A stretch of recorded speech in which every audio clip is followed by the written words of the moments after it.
Hey guys, Captain Foley here. How you doing tonight, I guess. Um, on a little bit earlier tonight because Orville is a repeat. They're actually playing Gelosia, um, which is the very first episode of season 2. So, I'm here to talk about episode 4, season 2 of Discovery. Howdy hi, everyone. Hopefully, this goes off without a hitch, no internet issues like last time. But so yeah, tonight's episode is called "An Obol for Charon." Um, a lot happened in this episode. I liked this episode. It felt again very Star Trek. Um, just starting off with seeing number one beam aboard, talking about the ship and all the system wide damage that they've encountered. Um, and then Pike finding out that it's a result of the holographic communication system and how he wanted it ripped out of the ship. He didn't want to use it. He's going to use old fashioned screens from now on. And, talking to the holograms always, makes it look like he's talking to ghosts. So, yeah, this is a good episode of Trek. It felt very Trek like. They even said, this falls under Discovery's original mission profile of a scientific vessel. And if you hear it click, click, click, click, clicking, that's just my pug walking on the floor up here. Even though I don't usually let her up here in this room. But she's being a little suck, so. Um, so overall, I really thought this was a good episode. As usual, I've only seen it just the once. I need to rewatch it after this live so I can take notes for our review tomorrow, as well as our live discussion tomorrow night. So let me know what you guys think. Um, yeah, great episode. Too much Burnham. I thought the same thing, but at the same time, it was nice to see Burnham kind of be a human for a change, not have all the answers, be scared, have emotions, be a human. Hi. Come here. Come here. Do you want to say hi to the people? The people want to see the pug. There's the pug. Come on, up on my leg. Up on my leg so people can see you. Come on. Here's Precious. She wants to say hi to you. She liked the episode too. She likes Saru. Was kind of sad thinking that Saru was going to die, but then I remembered that in the preview for season 2, you see him with his sister in the transporter room. So I was like, he's not going to die. There's no way he's going to die. So she was very much less Wesley Crusher in this episode, yes. The episode is fine. It's not stunning. It's not spectacular, but it had more of a Star Trek feel to it for me, and I really appreciated that. The whole getting stopped by this organism entity thing, being pulled out of warp, and they're on the way to get Spock is cool because the Spock storyline is really carrying through the season, and I like that. I had estimated originally that we wouldn't see Spock until episode 5 or 6. I still think that's going to be the case now. They can see your butt. They can see your butt. They don't want to see your butt. You lay down. Good girl. So I know that Saru now. Okay, this is spoiler filled, guys. So just if you don't want spoilers, don't watch. I just want to say that now. But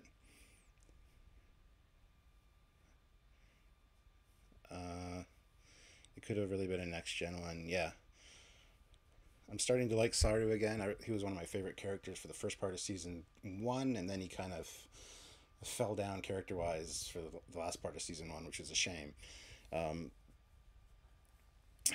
Did it have the same Star Trek feel as the church episode?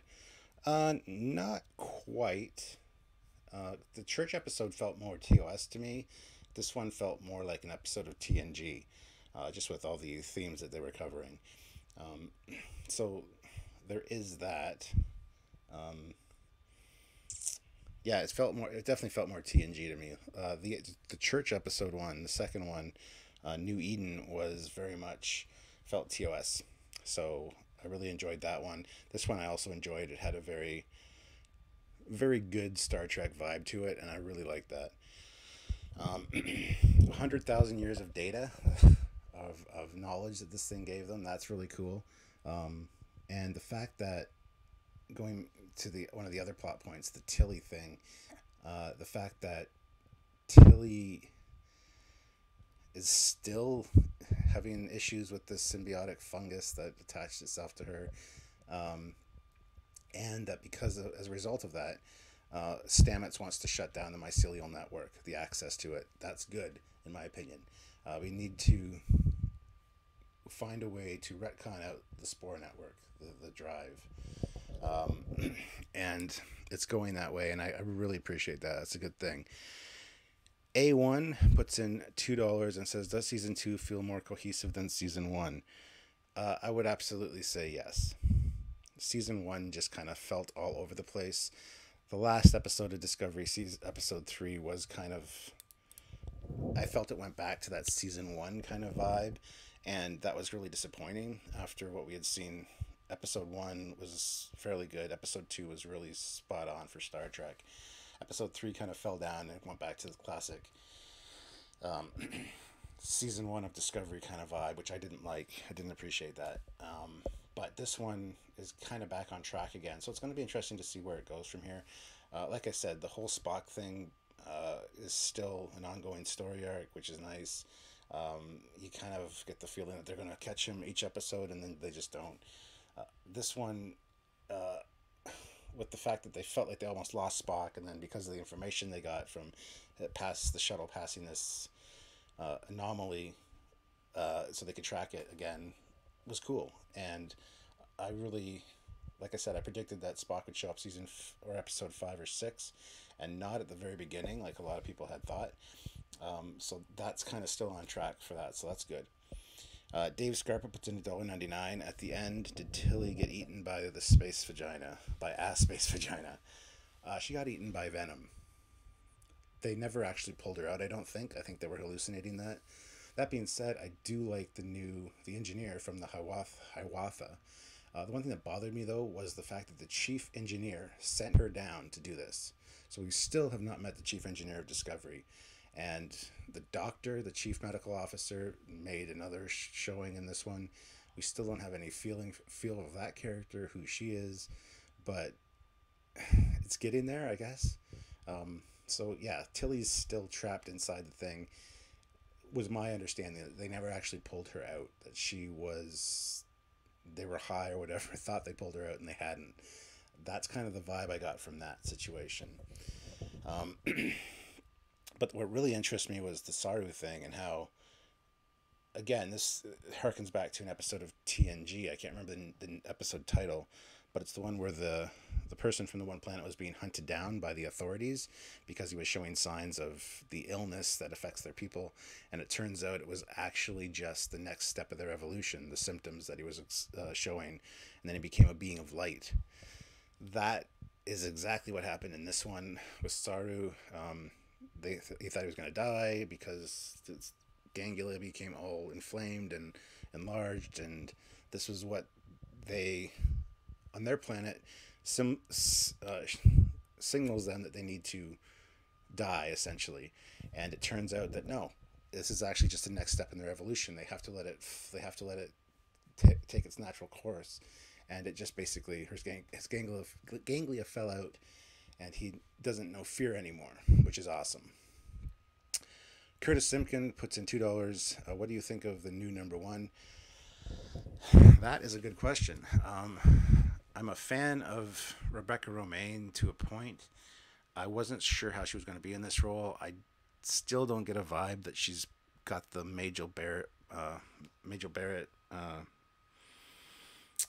number 1 down, though. She seems a little bit different as a character, which is fine. I do like the fact that she likes hot sauce. She likes spicy food. I think that's very cool, because I'm a huge spicy food fan. So that kind of talked to me a little bit.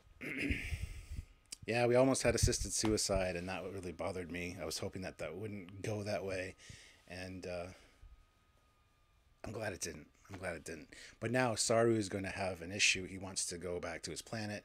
Apparently, General Order 1 doesn't apply anymore because for whatever reason, even though there's still pre-warp civilization. I think he's going to break protocol and maybe steal the Discovery, or something's going to sidetrack them in the next episode to get them to whatever. I got to keep in mind, in Canada here on the SpaceNet channel, I don't get to see a preview of the next episode. So I don't know if Spock shows up or not. If you guys saw the preview, let me know in the comments.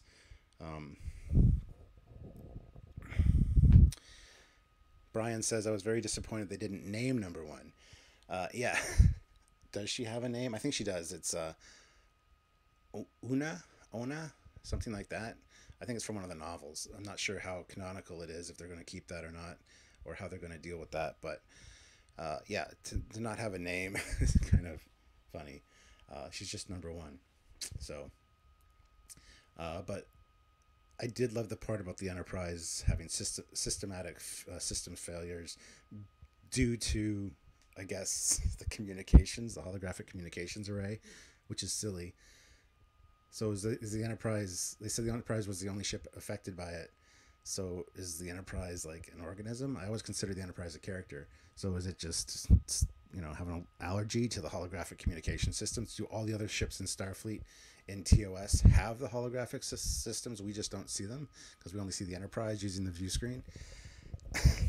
I don't know, but that's kind of the feel I got from that. And I wasn't super happy about that, but I did like the fact that they referenced the communications, the holographic communications array. I thought that was kind of neat. You got to watch it. The next episode is getting Tilly out of the Spore world. Oh, okay. So they're probably not going to run into Spock in the next episode either. Next episode, crazy Spore trip, dream sequence. More focus on Tilly next episode, which is fine with me. As you guys know, I love Tilly.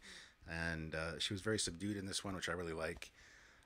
And that being said, again, going back to the engineer from the Hiwartha, I really liked her character, the interactions she has with Stamets, and kind of put Stamets in his place. He was at a loss for words for a second. I thought that was hilarious. We need to keep her on board. She should become the chief engineer, or Stamets. Stamets might as well, because he did accept that teaching position on Vulcan. So whether that's going to pan out at the end of the season, I don't know. If he's going to decide to stay on Discovery, if the Spore network and access to the mycelial network is closed like he intends to do, he really doesn't have a purpose on the ship anymore. So yeah, it's going to be interesting to see how all that plays out. The mycelial network is the upside down, yeah, from Stranger Things. It kind of is. I gotta be honest. Holo's being removed because of the hack possible flaw. Yeah. David Bessick puts in $5. Feels like this episode sets the stage for the retcons of the bad parts of Discovery, hologram comms, systems, and the way the Spore drive has to disappear. Yeah, absolutely. And kudos to them for doing that.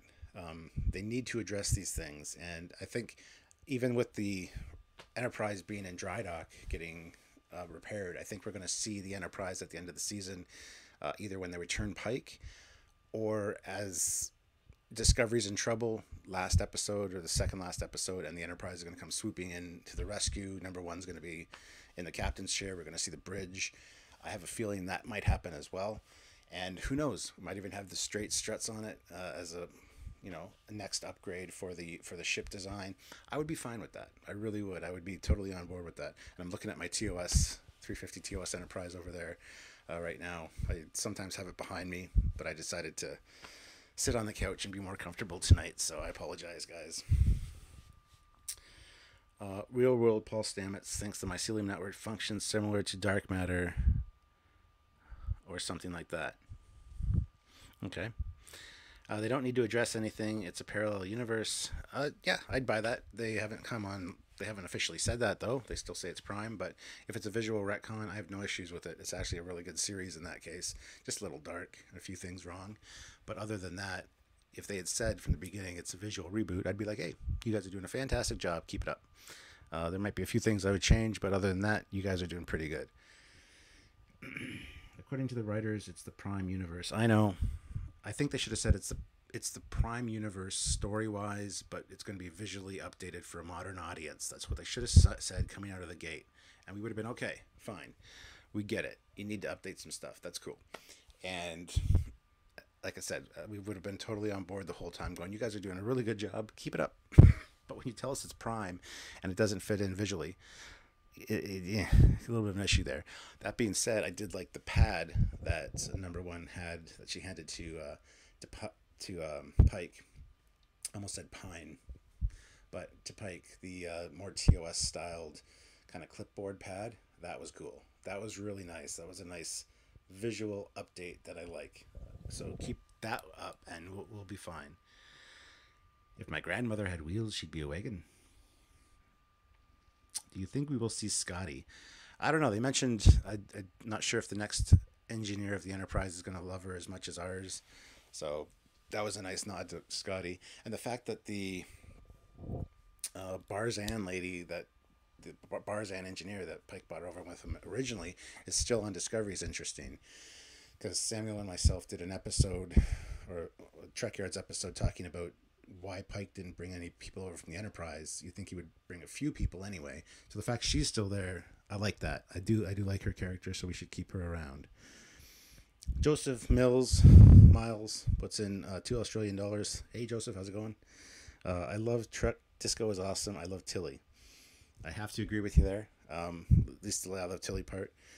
Disco is, I wouldn't say it's awesome. It's new. It's exciting. I get excited to watch each episode, and this one really didn't let me down. I was engaged the whole time. I didn't feel like I needed to nitpick it. That being said, I do need to go rewatch it and take my notes. I'm not going to nitpick it too much, I don't think. There are a few things I want to point out in the review, but overall first reaction, I'm pleased with it. Like I said, it felt more in line with the TNG episode. The same kind of themes were explored.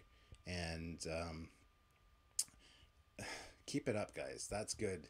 I thought at one point it was going to feel too much cram packed in. We had the Spock thing, we had Saru being sick, we had this other thing, but the way it all tied together at the end, I thought was fantastic, and really hit home for me that this one they got right.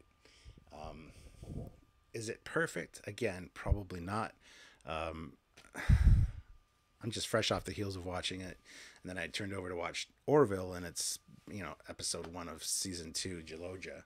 So I was kind of disappointed by that, but anyway, so yeah, let me know your thoughts, guys.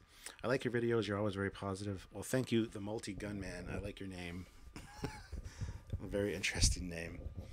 Probably a story behind that, but I really love the translator malfunction. That was interesting, yeah. That kind of took me by surprise a little bit. And the fact that Saru knows 94 Federation languages. He's kind of like the C-3PO of Star Trek Discovery. I'm fluent in over 9 million forms of communication. He's even got the same kind of, walk and, character almost as C-3PO. So I thought that was interesting. What about the translators going out? I think that was cool to see. It was very cool to see. Although I was confused a little bit.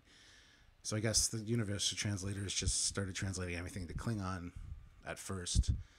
And then you heard Spanish, you heard a few other ones on the bridge.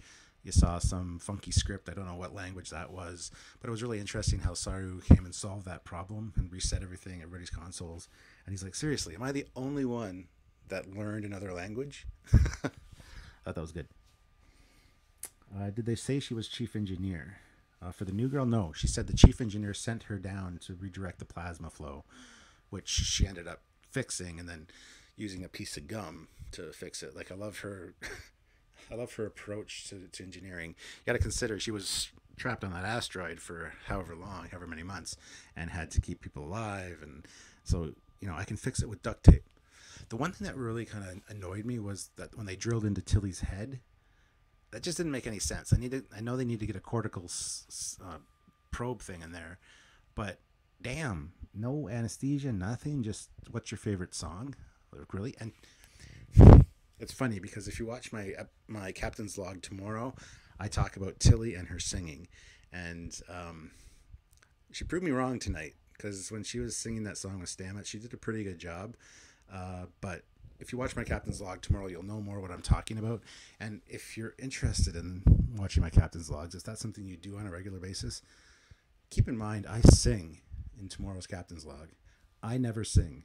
I am an awful singer. I never claim to be a singer, never want to be a singer. I think karaoke should be banned. It should be outlawed. But I sing in tomorrow's captain's log. Very brief time, but I do sing. Once you see it, you'll understand. And hopefully you guys will watch it and comment and let me know what you think. Next episode looks pretty good, pretty great. Looks like an incomplete navigation sequence with the disco half jumped. Ooh, that sounds interesting. That would be very cool if Alpha Centauri was explored. They mentioned Earth English rather than Federation Standard. I noticed that. It kind of bugged me a little bit because I made a big deal about the Klingons talking about English in the last episode instead of Federation Standard, because in the episode before that, Pike had said the people on New Eden speak Federation Standard, which was nice. It's basically English. A future version of English, I guess. But, yeah. Drilling was a strange choice. Discovery still wants to be shocking in these moments. It was a stupid choice.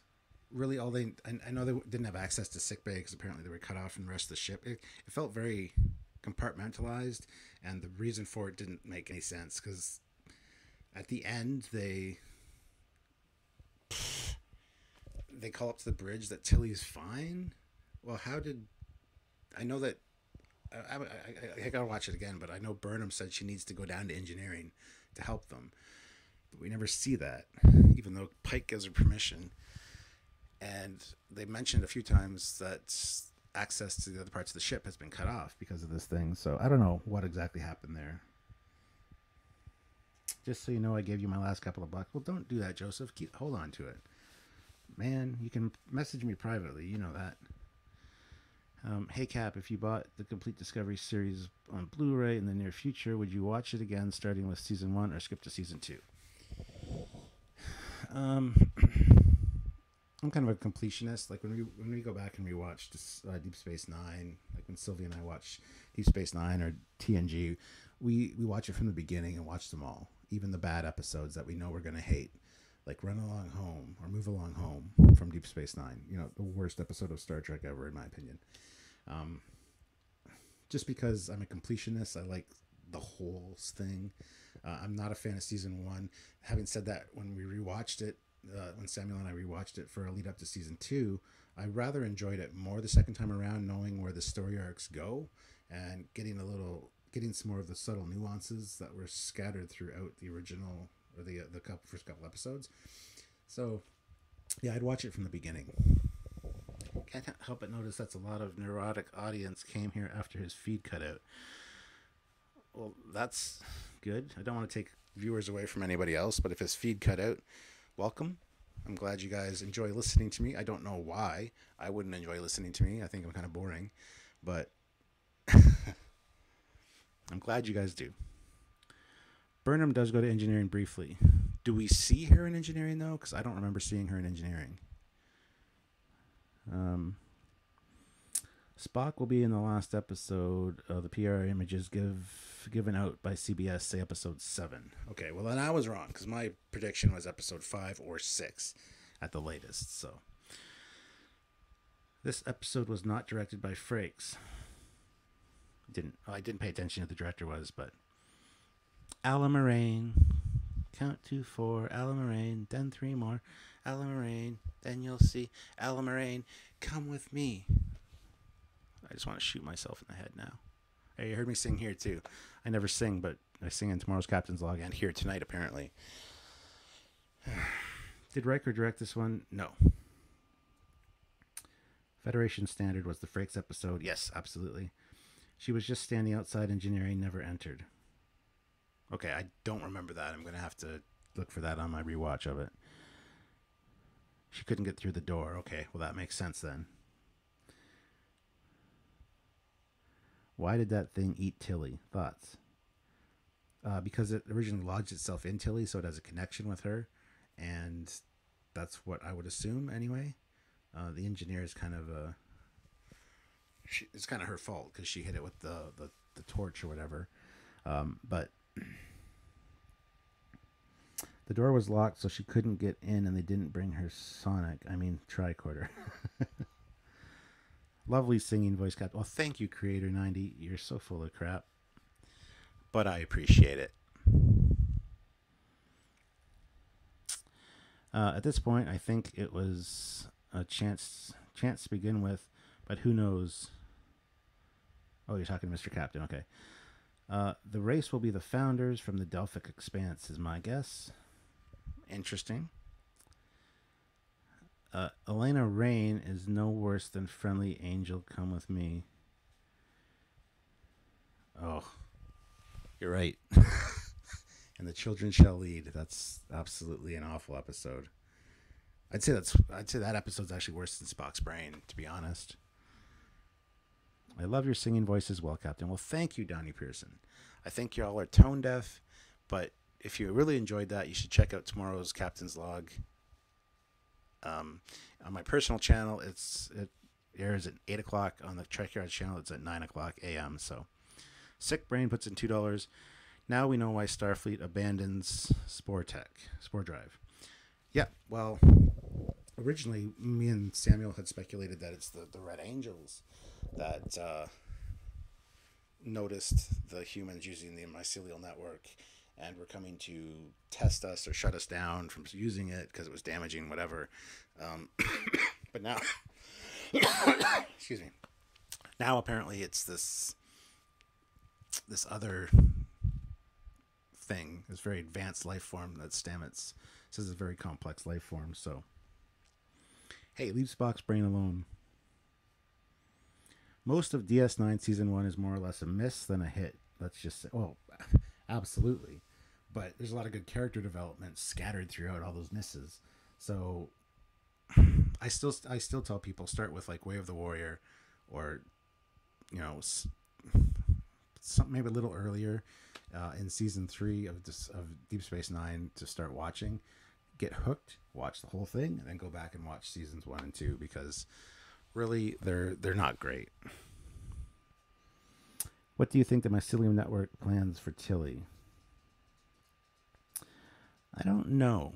I think there still might be some tie-in or link with Dr. Colbert. I think he's supposed to come back. He was supposed to come back in some form. So maybe Tilly's going to give birth to Dr. Colbert in some weird kind of freaky way. I don't know. That's a good question. What was that overacting from Michael when the sphere died? I don't know. I have to go back and rewatch that. Did you think they just ignore holograms from now on? No, I think it'll be brought up a few more times as it gets phased out or whatever. I think that'll be a thing. Look, Dot joined me too. The little chihuahua is here. You want to smell my microphone? Yeah. Look at all the people. He's famous. 170 people are looking at you. I know you're very shy. So both dogs are here. I got the pug on one side, the chihuahua on the other. It appears Section 31 will be in the next episode also. Cool. They've already said that they started writing for the Section 31 show. And that Tyler's going to be in it as well. So take that for what it's worth. No Tilly giving birth, please. Oh, I agree. I honestly don't think that's going to be the case, but I don't know. We'll see. Bork.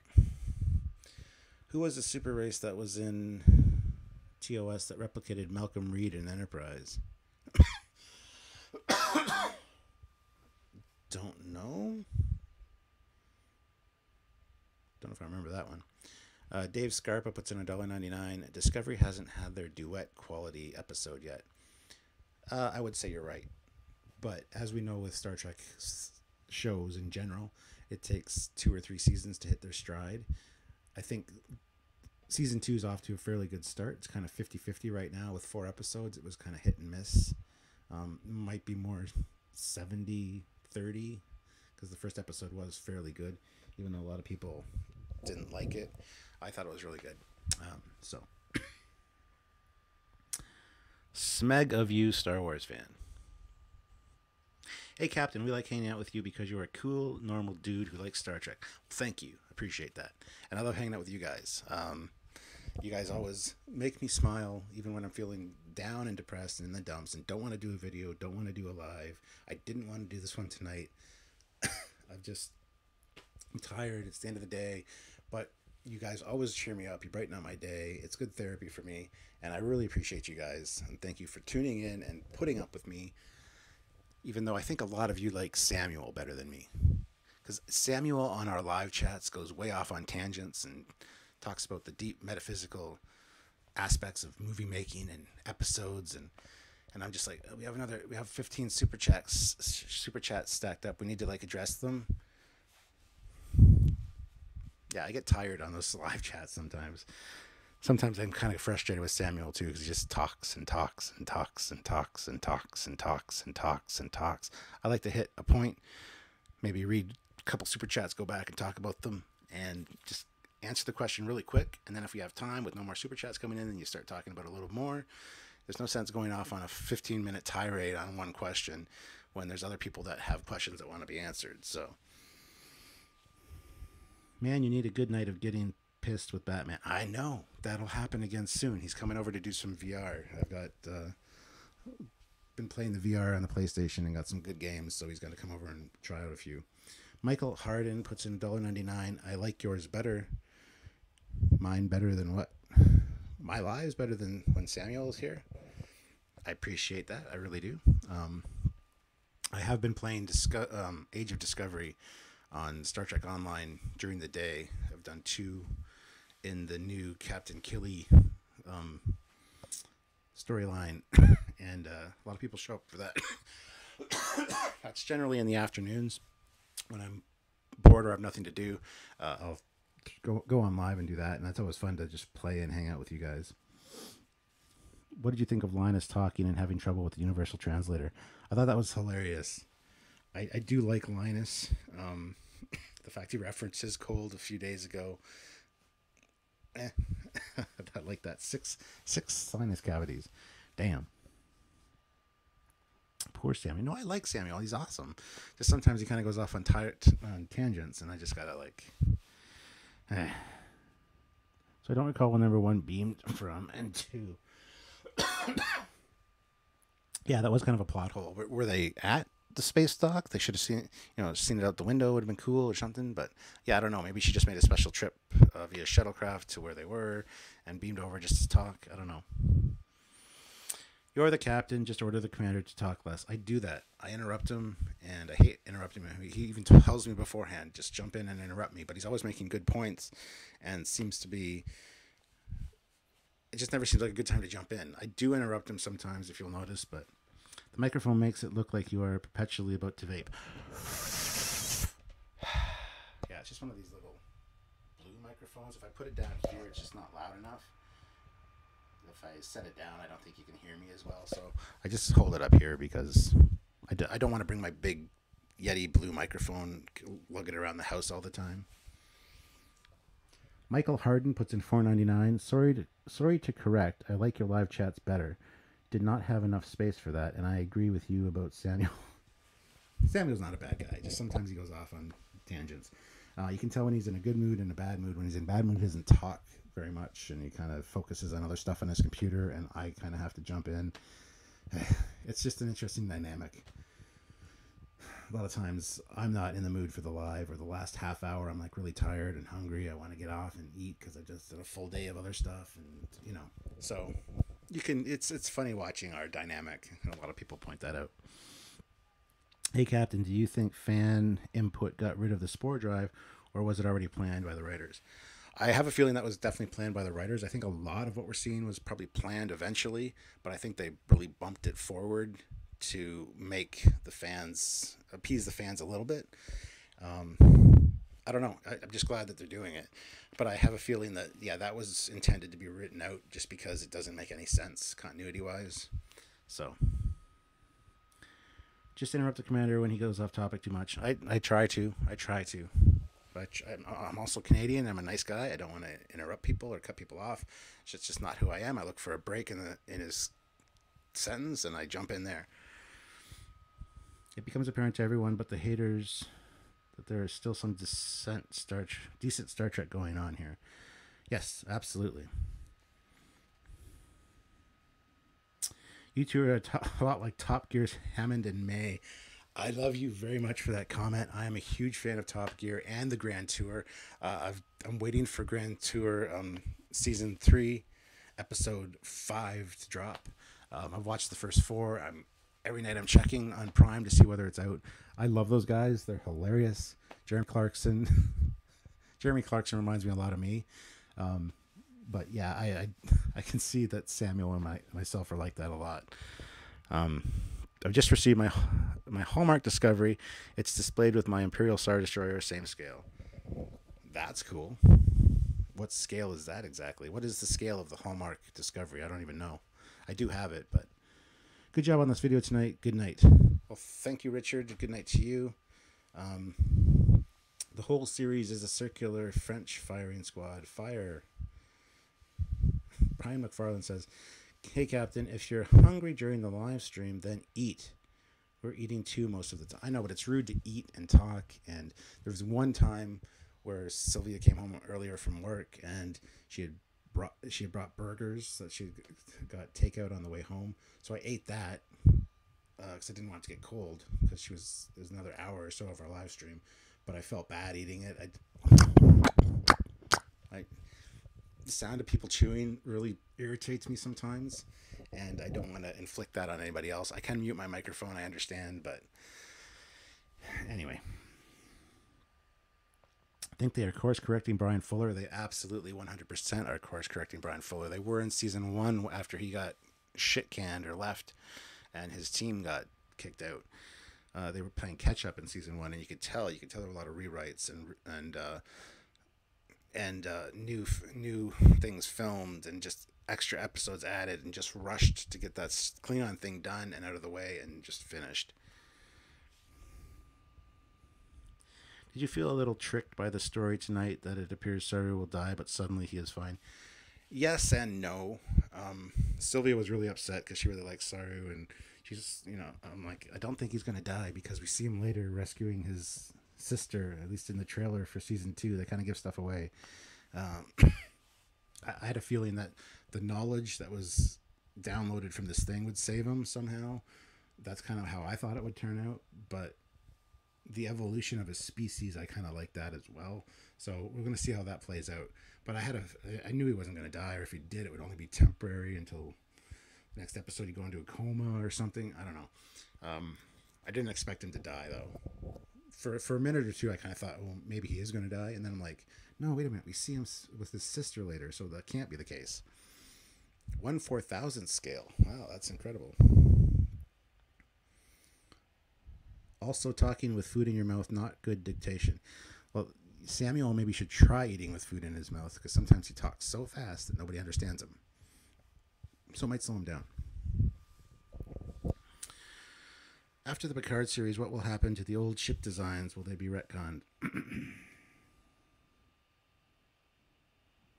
Don't know what you mean exactly. Hi all, how was the show? It was good. It was very TNG-like.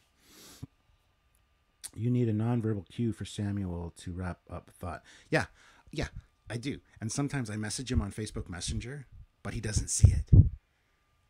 It's like, okay, we got a super chat, and he doesn't see it until like an hour after the live stream. It's like, oh. Troy Macy puts in $4.99. Yes, sometimes Samuel talks in one long, incredibly unbroken sentence, moving from topic to topic so that no one can interrupt. It's really quite hypnotic.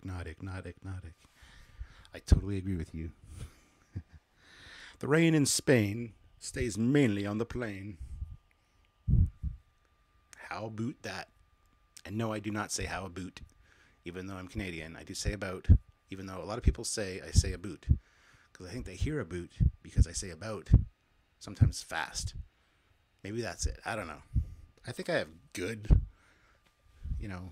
dictation, good enunciation. I think I sound more American or generalized than Canadian, but it could just be me. I don't know. Dude, maybe you should be more direct with Sam. Simple. Shut up, Sam. I've done that too. I've told him off camera. Sometimes we just gotta like make it quick. He's like, "Oh, I want people to get, I want to, if they ask a question, I want to give them the proper answer. They're paying for a super chat," and I'm like, "Yeah, but we have 6 other super chats stacked up." He goes, "I like when they stack up because I always have something to talk about." And I'm like, my OCD doesn't allow me to have things stacked up. I want to hit them all, boom, boom, boom, quick answers, and then waiting for the next one or something interesting in the chat, we can go back and revisit.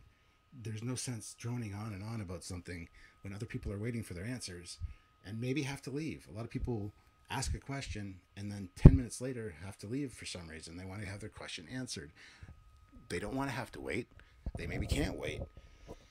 Then they got to go back and rewatch the live stream. So I've tried a lot of things. I love the man. Samuel's a good guy. But damn, can he talk sometimes. Just got here, Cap. What did you think of tonight's episode? I enjoyed it. It was had a very TNG kind of vibe to it. Douglas. Michael Harden puts in $1.99. Honest, you sound American, and I'm from the U.S. Well, thank you very much. I appreciate that. I'm from southwestern Ontario, so basically, if you extend the American border over southwestern Ontario, I'd be in the States because I'm like an hour from each border, from Niagara Falls and to Detroit. So, yeah. Plus, watch American television all the time. So, did you see those small data pads we see in TNG in tonight's episode? Yes. That kind of. I was really happy that early on they had the clipboard style, the TOS clipboard style, and then at the end of the episode she hands him a pad. It's like, ugh. It's kind of a step backwards, but I understand it. I think it's fine. Did you like the exchange between Stamets and Jet in the engineering room? I loved it. I thought it was hilarious. She needs to stay. She needs to stay on board and become chief engineer or something. I don't know if Stamets is going to become chief engineer or if she is, but the fact that she said, the chief engineer sent me to redirect the plasma, it's like, well, who the hell is the chief engineer? Why have we never met this person? I want to know who the chief engineer is. It's kind of an important role on the ship, don't you think? This series is so forgettable. I'm so disappointed with this sad interpretation of the great Star Trek universe. Sorry to hear that, Dan. A lot of people kind of share your thoughts, and I understand it. I really do. But I think they've been doing some course corrections, and it's getting better.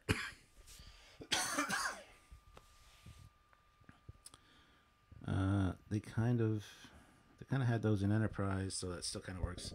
Yeah, well, exactly. Yeah, that's what I thought too. Need more depth. I totally agree with you, Captain. She will be a great addition to the cast. They will probably address it in a later episode. I hope so. Hope they just mentioned that the chief engineer dies and Stamets decides to stay on the ship instead of taking the teaching job on Vulcan, or this other lady takes the job. I don't care, but that something needs to happen. Like the first couple seasons of TNG, they didn't have a chief engineer. They did. At first it was a lady, then it was a dude with a beard, then it was some random person, then all of a sudden Geordi got an upgrade, a promotion, and became chief engineer. Were Metrons in Star Trek Enterprise? No. It's funny you mentioned that because today, spoiler alert for my next Captain's Log, I'm building the Mega Bloks TOS Enterprise, and I'm filming the process. Today, while I was building it, I was watching TOS. So I watched Squire of Gothos, Arena, Court Marshal, Space Seed, and so I did see the Metrons today. So it's funny you mentioned that. You guys are brutally honest. You don't pull punches, but you give credit where credit is due. Writers are much willing to consider those opinions. Well, I hope so. Funny, a lot of things we've suggested too have come to pass in the new series, or the new season. Let me just get this one message here. Okay. So my daughter's coming home, so she's going to be here in a few minutes, so the dogs are going to freak out. Just giving you guys a heads up. These quiet, sleeping puppies are going to freak out. Have a physical sign to hold up, like on talk shows. Wrap up the next topic. Well, what I should do is when I host the streams, sometimes he hosts, sometimes I host, and my internet usually cooperates. Sometimes YouTube acts up. Tonight's been perfect. The whole stream has been beautiful, um, which shows you it's not my internet because it's perfect tonight. But yeah, I should just mute his audio, which I can do. Or it could be a new point in the revolution. Yes, exactly. That's what I think it is. I guess the chief engineer will be like the chef on Enterprise. Yeah, pretty much. I have 3 of those MB 1701s. Nice looking, but doesn't go together quite as smoothly as Lego. Oh, I know. Dude, like, label your bags. Number them. Say what pieces come in what bag. I've spent hours looking for pieces. They say that's got like a 5.5, 6 hour build time. You know why? Because you spend half of that looking for the piece you need. One little piece that's in this random weird bag for some reason. Why not have all the secondary whole pieces together in a bag? No, we have to scatter them over 15, 20 bags. I address it. When you watch the video when it's done, my frustration comes out through it. Dude, I said it earlier, use a shock collar on them. That's kind of mean.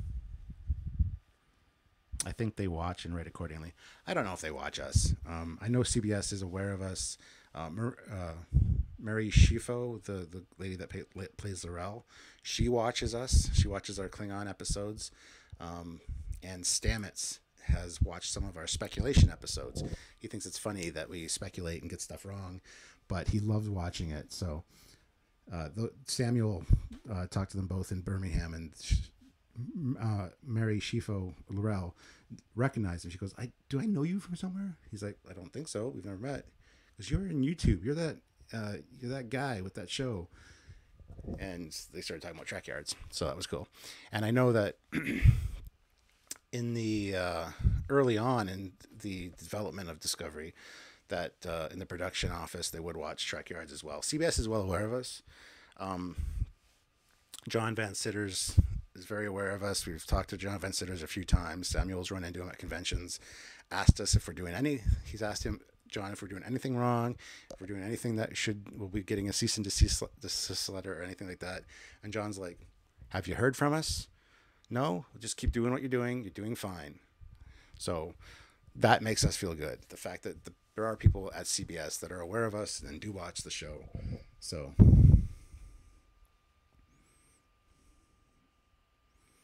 you guys are becoming After Trek. Yeah, that's what a lot of people have said. We should host After Trek. Too bad Samuel can't join me for these After Treks, but we'll do that tomorrow. Tomorrow at 5 p.m. Eastern Standard Time. We're doing our 2-hour live review where we break the episode down scene by scene. But earlier in the afternoon, we'll be released our quick review, like half an hour review of the show.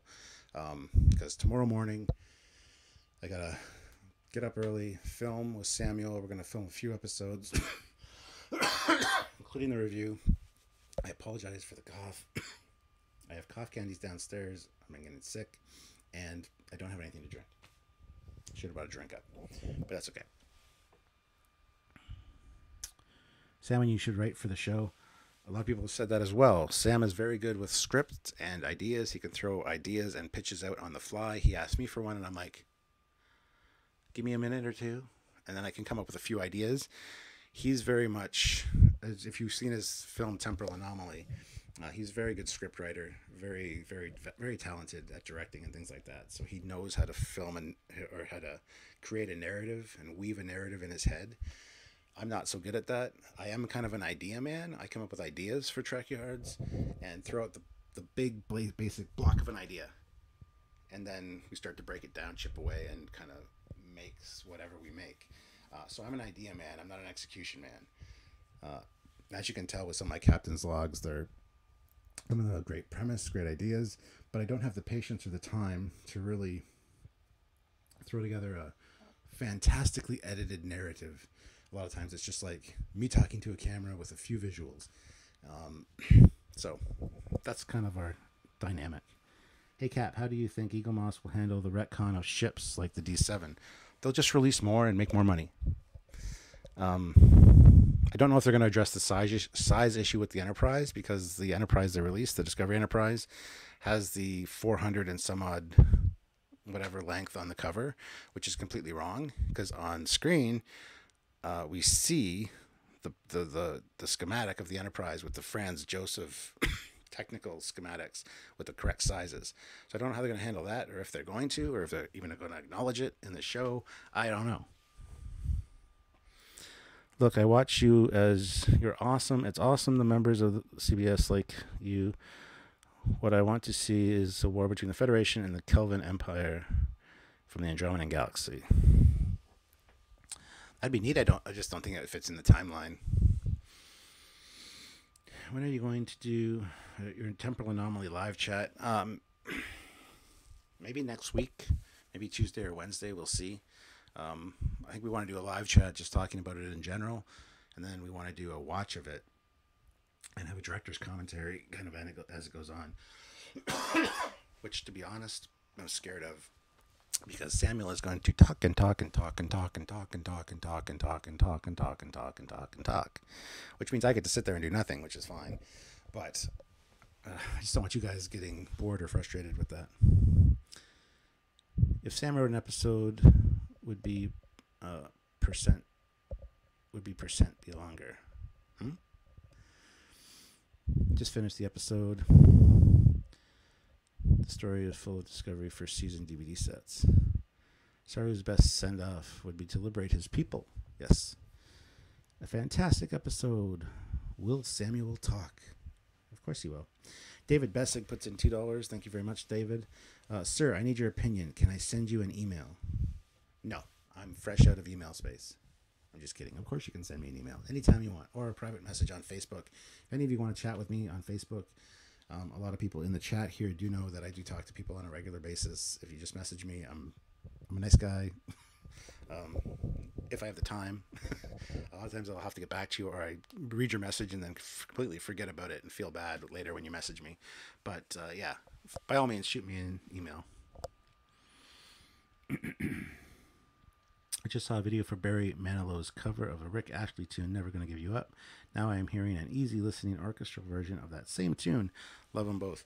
Never gonna give you up, never gonna let you down, never gonna tell a lie and desert you. I don't remember the words. But yeah, that's the Rick roll, man. It's a song you have to sing to when it comes on. Earlier I said I never sing. I'll give that a caveat a little bit. I sing a lot in the car, whether I'm by myself or with other people, and I make up new lyrics to songs all the time. So I do sing, but I just don't think I'm very good at it. I just want to mention to you, Stuart, when you're feeling down and feeling blue, think about how much influence and positivity you bring to us, Star Trek, and even the bigwigs at CBS. Well, thank you, Today's Cultural News. I appreciate that. And we get messages like that all the time that, you've really helped me with depression. You helped me through, just the other day, somebody was saying we helped them through, they sent us a PayPal. They asked us how they could donate through PayPal because they always miss our live streams. And I told him, he sent a PayPal donation, and I thanked him, and he goes, no, I wish I could give you more. I'm like, you don't have to give us more, just whatever is appreciative. We appreciate everything. We don't do anything. We just sit in front of our computers and talk. And he goes, no, you helped me through a really rough time when my sister died last year. You were the escape. I could sit down and watch you guys and geek out about Trek and take my mind off of things. We've heard that so many times from people that are either in the hospital or having a hard time with an illness or an injury and are recovering, that we are their escape, that they enjoy when a new Trekyards video pops up. That makes us feel really good. And somebody like me who suffers from depression and anxiety, I totally understand how it feels. And for people to tell me that, somebody that suffers from depression himself, that I've helped them through their depression, or I help them with their depression on a regular basis, means a lot to me. But when I'm deep down in my depression, it doesn't matter. I hear those things and I'm like, yeah, that's nice. I'm glad I helped you. I still don't think that people would miss me if I was gone. Stupid things like that. But that's how depression is. So we do hear that a lot. And thank you. We try to be positive. We try to do the right thing. We try to be us, be genuine, and Star Trek is something I love. So thank you. I appreciate all the kind words. And as you guys know, I do suffer from depression, and you can tell a lot of the time, and I apologize for that. I do address it quite often in my captain's logs. I get a lot of thanks for that as well. You know, you're bringing attention to it. You know, you're talking openly about it. I could never talk openly about mine, they say, you know, things like that. So I really appreciate all those comments. But at the end of the day, with depression, because depression's just a bitch, it doesn't matter some days. Some days it's like, I'm not needed. If I stopped doing this, nobody would care. So anyway, that went off on a tangent, and I apologize.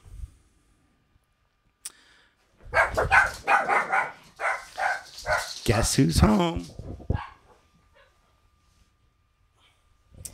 All right. Agreed. Thank you so much for providing me a distraction for myself. No problem, Wade. I'm glad I could help. Foley, go see a doctor, please. No. Were you talking about my cough? I've had this cough for years, and I never think to talk about it to the doctor because it comes and goes. A lot of times when I've talked too much or whatever, it creeps up. So, but no, I'm not going to a doctor because doctors are evil. Doctors are the devil, and I'm a man, and unless something is broken off and bleeding and getting blood all over my possessions, I don't need to go to the doctor. Stuart, we love you. Well, thank you, Jill. I really appreciate that. You have been one of our most faithful followers, especially on our lives, and we love you as well. You guys are fantastic. And Jill, thank you very much for supporting us and just following us. Maybe we don't need you, but we want you. Well, thank you. Cool. That's a first for me on that matter. Everybody loves him, apparently. Loves who? Hi. See, told you she's home. Cool.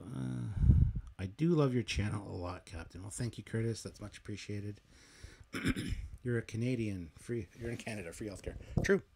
That's very true. I don't know what my coughing fits are, but always had them. Not always, but anyway. That's it. I don't want to talk about medical problems. You sound like my mother. Okay, sorry. My family and I used to have a dog when we were in Dallas, Fort Worth metropolis area. Oh, the memories. Will Trekyards have Doomcock on? No. I've talked to Doomcock a few times. He appreciates what we do. He does message us occasionally to congratulate us on a milestone we've hit or whatever. But we're kind of way far apart from each other as far as content. I don't watch his stuff anymore. It's too much negativity. Even though, you know, he's a talented guy, he does the impersonations and impressions and stuff. I just can't watch him anymore, which is a shame. But it is what it is. You live and learn. You watch. You get close to people, then you don't. And yeah, no, he won't be on the show. I mean, maybe in the distant future, when this is all behind us, and he's more of a positive influence. I don't know. It's a possibility, but I highly doubt it. I wonder if they are planning on bringing Linus and semi-regular. I wouldn't mind seeing them more Alien Cream. I totally agree with you. I did like seeing Linus tonight and him having some lines. I thought that was great. Star Trek Discovery is number one. Pardon the pun, because we saw number one this evening. That's funny. Oh, sorry. You guys think this is a vape?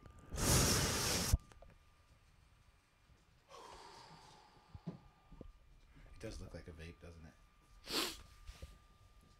it? Anti-Trekker is online right now. Well, good for him. I haven't gone to a lot of Anti-Trekkers lately, too. He tends to have a lot of negativity in regards to Discovery as well.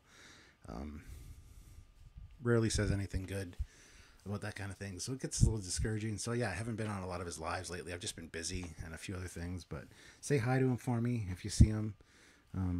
I do pop on occasionally and say hi and then watch for a little bit, but I agree Doomcock is talented but so negative. Yes. Trekyards is the official after Trek show. Well, if that's the case, I'd have more than 140 viewers. I think we had 160 at one point tonight, but I bored the crap out of them with my relentless just BSing and talking about depression and things that they don't care about. So they left. So we have 140 now. But I appreciate each and every one of you, because without you guys, Trekyards wouldn't exist. Even though I'd probably still do it just because I love doing it. So...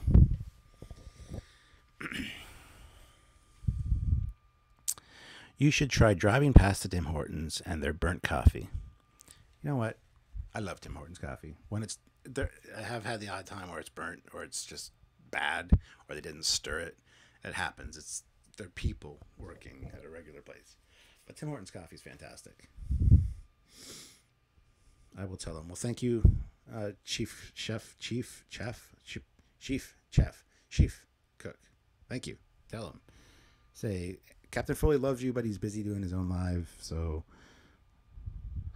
eat it. Anti-Trekker is still in Oregon until this weekend. Yeah, I did know that. I do talk to him occasionally. We do message on Facebook Messenger and stuff, and so yeah. I'm glad we all got to vent. Star Trek Discovery crossover with TNG. That's what it feels like tonight's episode, yeah. Saladin. Sorry, I just love saying that. LOL. The episode's been released. You can go watch it anytime you want. Go watch the Saladin episode. I got corrected for calling it Saladin, even though I've called it Saladin my entire life. But it's Saladin. That's how it's supposed to be pronounced. And it's like, oh, really? Oh well. Just pirated this episode. I'll see how good it is. Okay, good to know. Isn't it cool though that all these different Trek people, Trekyards, Doomcock, Anti-Trekker, Mecha Random 42, they can disagree and yet still treat each other with respect. Yeah, I talk to Mecha Random on a regular basis as well. Lore Reloaded, you know, all those guys. Jill Wright puts in $2 for replacement coffee. Well, thank you very much, Jill. The $2 will buy me a large Tim Hortons coffee. A toonie will buy you a large Tim Hortons coffee. So $2 American, that'll buy me like 15 because the Canadian dollar sucks so much. So thank you. I'm still holding out hope for a series about the Makos. Maybe they'll be mentioned in the Section 31 series. Section 31 can use the Makos for surgical strikes or something. I liked Tim Hortons when it was in America. It's not in my area anymore. It's in quite a few states, but as you get farther away from the border, of course, it disappears. A Mako series would be neat, but post Voyager, so we can all go out all out on tech. I don't know if they'd still exist. You are not boring. It is late for some of us, so some must leave. True. Anyone watching Ripped with Rob? I love Rob Burnett. Rob Burnett, I've always looked up to Rob Burnett. I've always been a fan of Free Enterprise. He's always been like somebody that I greatly admired.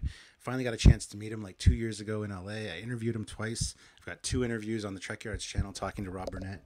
And so now he's also a friend. I talk to him on a regular basis. I love watching Ripped with Rob. The last one that I tuned into, I donated a super chat and said, hey, Trekyards here. And he went off on like 5 minutes talking about how awesome Trekyards is and how Trekyards is like doing God's work by putting all the tech manuals and stuff that he grew up with out on the internet for people to enjoy and to watch. And if Trekyards had been around when he was a kid, he would watch it religiously. He still watches us on a regular basis. So respect from somebody that I looked up to before I started Trekyards. Really means a lot to me, and Rob is a good guy. I do really like Rob, and can't wait to hang out with him again. So yes, go watch Rob Burnett, Ripped with Rob Burnett. It's hilarious. I'm going to do something similar at some point. Sylvia and myself, maybe even Samuel, we've talked about this. Sylvia and myself on a weekend want to do a drinking one where each super chat, different designations have different amounts of drinking involved, and then you can see us get drunk and whatever. Same with Samuel and I. We just talked about this the other day, how we should do a 24-hour live stream where we can hand it off to each other or whatever, depending on if somebody's tired or needs to go eat or whatever, the other person can take over. but we'll be drinking the whole time. Same thing. Your super chats dictate what we drink and how much, and there'll be certain selections and stuff available. I think that'd be fun. It'd be very off topic and very boring in some spots, I'm sure, but I think that'd be fun to try. I can't believe how much I love Trekyards. You have rekindled my love and it's for something that had such an influence on me, but I completely forgotten about. That's something else we hear a lot of, that we've rekindled people's love for designing starships or drawing starships or just Trek in general, because they don't have anybody in their family or any friends that know about Trek. So they have nobody to talk Trek with. But when Trekyards came along, they could watch, they could feel involved because of the Trekyards Facebook page. They could talk to us, they could private message me, talk to me on a personal basis. I've met a bunch of them. I've become friends with them in London here. We go out for dinner or whatever, or beer and chicken wings on a regular basis. Rekindled that love of Star Trek for them, and to hear that makes me feel good as well. Like, I'm impacting people's lives and I don't even realize it. It's just fantastic. So thank you guys. I really appreciate it. Have you checked Inglorious Trexpert podcast? Rob is also on there. It is really good, especially for TOS fans. I've heard about it. I've never actually watched one though, or heard or listened to one. Did Sarah go back to sickbay in this episode? I don't remember. Yes, he did. He got checked out at the end and was told that he was fit for duty. Love what you guys do. Not liking Discovery. The writing is frustrating, dumb. Hoping things will get much more deeper. Yes. Well, thank you. Appreciate it. I just noticed I have the same ship cutaway on my wall. I also have a shirt with it on. If you watch my, not this Friday, not tomorrow, but a week from tomorrow, it should be the Mega Blocks Enterprise Captain's Log where I build it. I got a shirt with that on it as well. So I'm wearing that as I start my build of the ship. Cap, don't know if you saw this, but Trekyards got me into Trek ships. Well, I'm off to bed. Talk to you tomorrow. Good night, Doug. See you later. Doug is one of our admins and one of the moderators here on the channel. One of the admins for the Trekyards page and does fantastic work. And he's a good kid. An old soul. He likes trains and steam locomotives, and he's big into the Titanic. I am as well. I'm a huge Titanic fan. So Doug's a good kid. I love Doug. How long Trekyards been online, Captain? We celebrated our 4-year anniversary in October. So this October coming up, it'll be 5 years. That being said, we only have 48,000 subscribers. Space Dock is at like 150,000 subscribers. They started after we did. Daniel at Space Dock started after we did. We had him on our show a few times when his channel was just starting out. And his channel like blew up. He got like his silver play button from YouTube, and now he's still doing good. And we're still slugging along with like, we just hit 48,000. We just hit 48,100. But our viewers really dropped a lot when we started talking about Discovery, because all the Discovery haters said, "Oh, Trekyards are sellouts. They're shills for CBS. They're talking about Discovery, which is shit. And nobody should talk about it because it's got Star Trek's name on it, but it's not Star Trek." So we lost a lot of subscribers last year when that happened. So if you know anybody, if you're not subscribed to the channel, subscribe, first of all. Also subscribe to my Captain Foley personal channel. But if you know anybody that's into Star Trek, point them in Trekyards' direction. Tell them to subscribe, and let's get our numbers up. I want to hit that. I want to hit 100,000 subscribers and get our silver play button. Samuel and I will each get a silver play button. It says Trekyards on it. That'd be fantastic. Hang it up here in the ready room. It would be awesome. And don't forget to like the video. Absolutely. Every like helps the analytics. So when you're on a live chat or watching one of our videos, just take a second, click like, and that'll help us. David Bessig puts in $2. Sir, Facebook message sent. Eagerly await reply. Dun, dun, dun. That's probably right on here on my phone, my trusty phone right beside me. Dun, dun, dun. Okay, I see you there. I'll look at it later.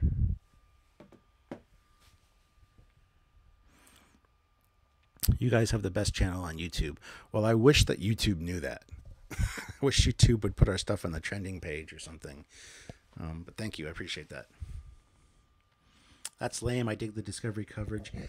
Yeah, we do too. But when we're doing season 1, we had so much Discovery stuff. Like our Saturday episode would be about a Discovery ship, and then we'd have a few others through the week, and then our review. people are like, why do you only talk about Discovery now? You're such a shill, blah, blah, blah. So now we've mixed it up. We have our Discovery review on Friday, our live discussion on Discovery. Then Saturday we try to do something else, generally. Sometimes it'll be a Discovery ship, though, because it's just something cool. And then we have a few during the week, short ones about Discovery, because it's the hot topic right now, so you got to get your views where you can. But then we try on Tuesday and Wednesday in our lives to talk about other things. So to keep everybody interested and everybody coming back, whether you're a Discovery fan or not. Jason Smith, hi, enjoy your channel. Keep it up. Thank you very much, Jason. Thank you very much for watching. Keep up watching. That's very important. The setup for Saru returning home was pretty obvious but expected. Good evening, Captain, says T-Berg Sci-Fi fan. Well, good evening, sir. How are you? Anti-Trekker says, hi, take care of that cold. Thank you. More number one, she was great. Did everyone see the pad? Yes, the TOS style clipboard pad was awesome. And then Jamal says the TOS style pad was a welcome sight.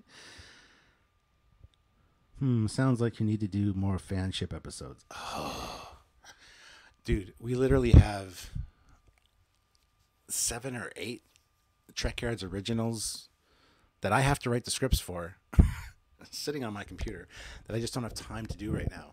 We've got like 8 that I need to write and get out and film with the creators of the ship, and we've got Discovery stuff to do. We've got other stuff to do.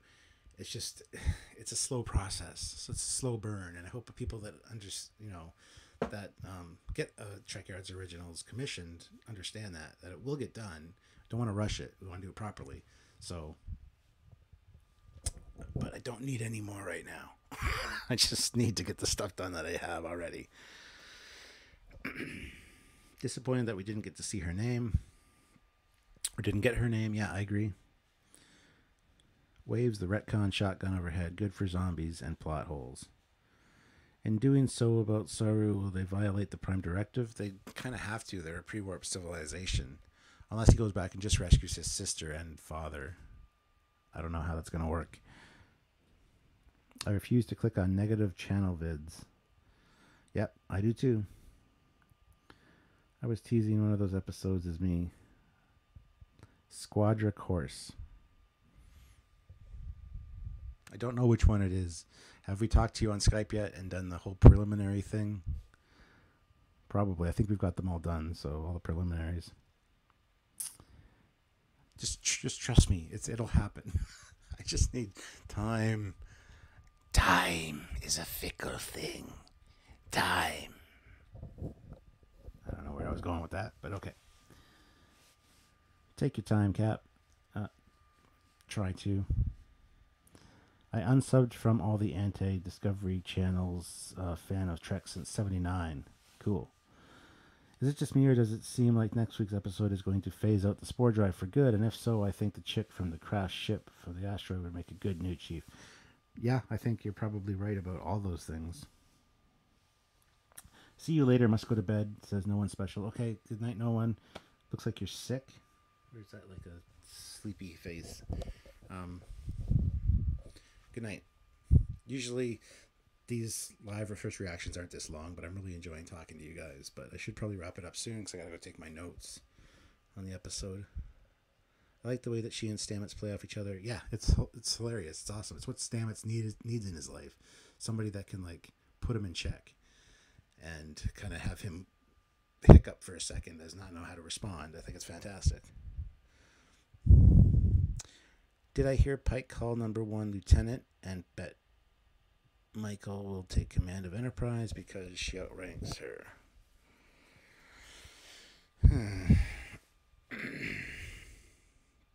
I don't know if she called her lieutenant. I'll have to, when I do my rewatch, I'll have to see.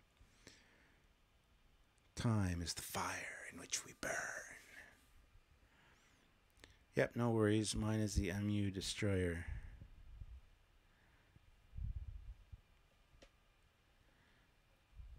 Okay. Trying to think. Like I said, I got 8 of them on my desktop. I am still here watching. Well, thank you, Curtis. Much appreciated. Are you getting the Eagle Moss space stock? You obviously haven't been watching my videos. Hold on one second.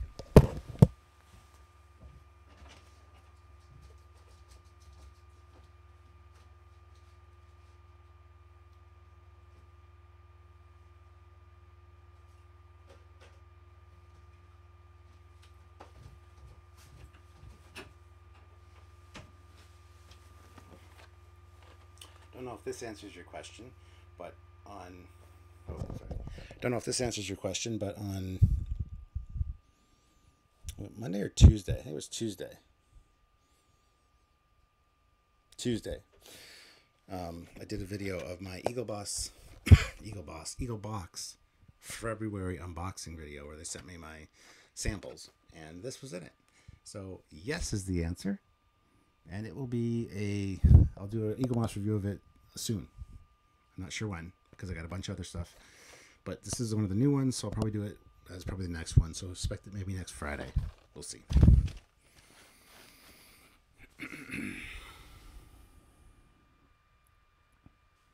Time is a predator which stalks us all our lives. Cool, I've been saving my money on that model, among other things. Unboxing video? Right now? No. Maybe. I can show it to you. Here, you know what I'll do? I'll show it to you guys because you guys are awesome. But I'll probably do the Eagle Moss review on this on next Friday. If you guys don't know, every Friday at noon I do an Eagle Moss product review where I talk about one of their models.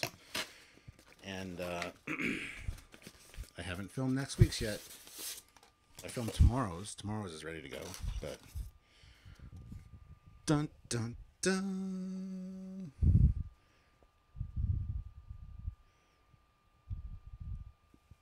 'Tis glorious, you see. Like the size of my head. There you go. That's your unboxing video. There'll be a review of it soon. Be careful of these. They're fragile. You can just tell some of them are already kind of like skewed and bent a little bit. But there you go.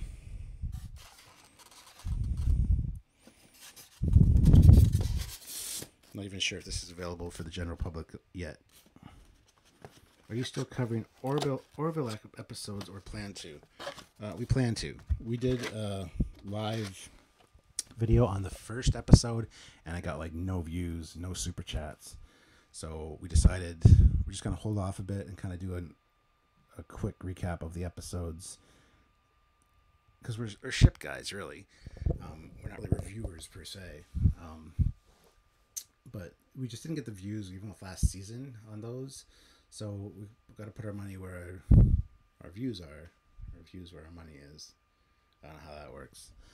But we will cover them kind of in a live or two at the end of the season. I think we'll talk about like the first 4 episodes or something in one live or whatever. That's how we're going to do it. We will talk about them. We just haven't had the time to really film and edit and all that stuff for each one. So that is the weirdest looking butt plug I've ever seen. Well, Sylvia enjoys it. But yeah, it is kind of weird. The final reveal will be that they're all high on mushrooms for the whole series. Yeah. They're just all like sitting in like space dock and in the lounge like, yeah, man. And that's how it's going to end. It's going to be like, wow, I think I'm coming down. Yeah, but can you imagine a ship that like traveled on shrooms? Whoa, the adventures we could have. Maybe we could even meet like the legendary Captain Pike. That'd be cool, man. Oh, anyway, I gotta go home and sleep this off. Yeah, it's gonna be the last episode of Discovery, like season 7. Sweet, Captain. Just curious, are the windows misaligned on the Star Race? Just looks like they're on the ships. I think that was one of the major pet peeves about Eagle Moss models. I never actually looked. They got smart. They don't do a lot of indentations for their windows anymore, so they can't misalign them. But yeah, that is a thing. Just finished work. How was the show? I enjoyed it. Very TOS feeling. This thing's so big it doesn't really have windows per se. Yeah, I can't see any any alignment issues really at all. Looks good. Guess you'll have to watch my review next Friday.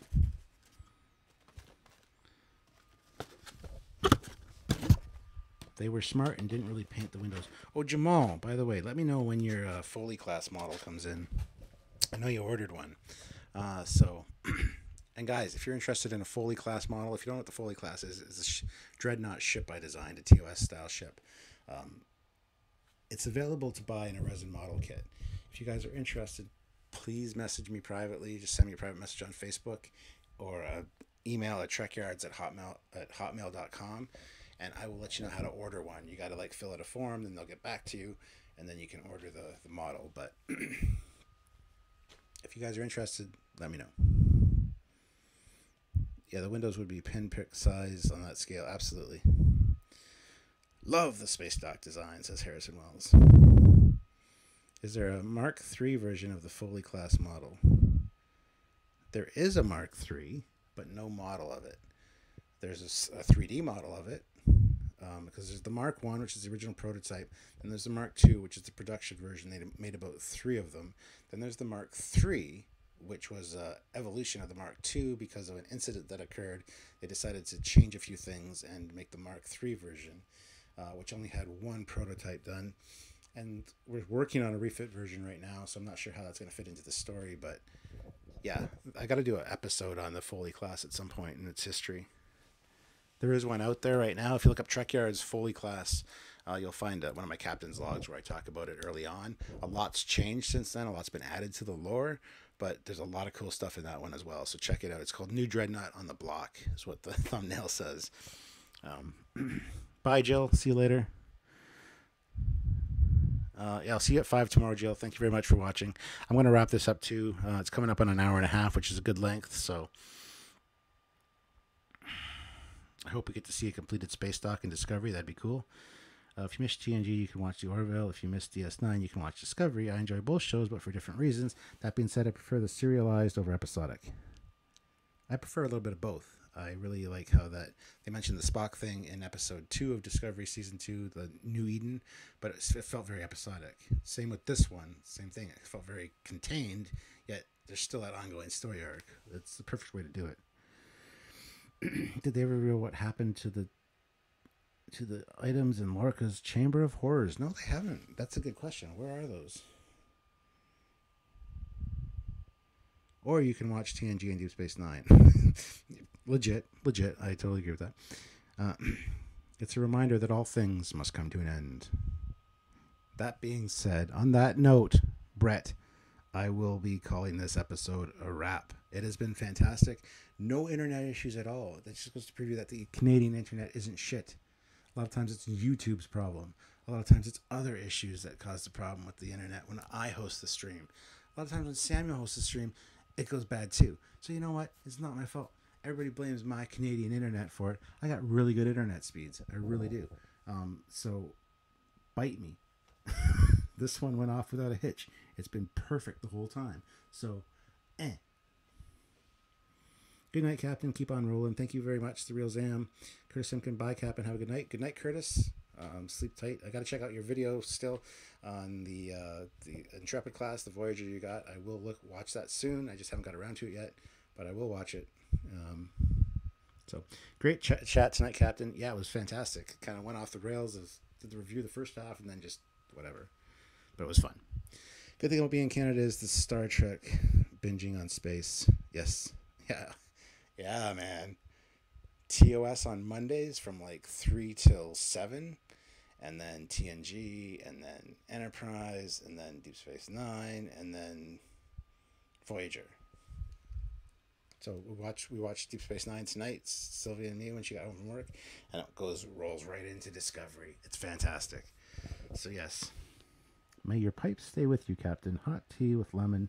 Night. I actually have some Neocitrin and stuff downstairs and some cough candies. I'm gonna go hit some of that up right now while I do my review of the episode. So thank you very much, guys. Oh, Stuart, thanks. Good night, Stuart. Thanks for the stream. Good night, all. Have a good night. All right. with that being said, guys, I want to call it quits before the internet does screw up for some reason and I look bad. But thank you very much for joining me. Tune in again next Thursday, maybe a little bit later, depending if there's a new episode of Orville on. But I will be doing a first reaction video at some point after Discovery airs on Thursday night. And then, of course, tune in tomorrow, every Friday at 5 p.m. Eastern Standard Time for a live. Until Discovery is done, it's going to be Discovery breakdown and reactions and review from Samuel and myself. After Discovery, it's still going to be a thing. We try to do one on Tuesdays, Wednesdays, Fridays, and Saturdays or Sundays. Samuel and myself, or myself and Sylvia, or just me will be doing something. And of course, we do have a few interspersed throughout the week as well. So if you can join us for the lives, please do. Don't worry if you can't, though. We still have our regular shows on Saturday and a few other shows during the week that you guys can watch that aren't live, that you can binge watch or whatever as well. So keep that in mind. There's lots of us to go around. Anyway, I will talk to you guys later. Thank you very so much for watching. And as always, live long and prosper, guys. See you tomorrow. Be at the live at 5 if you can. Join us for the discussion. Do it. Do it. Bye, everybody.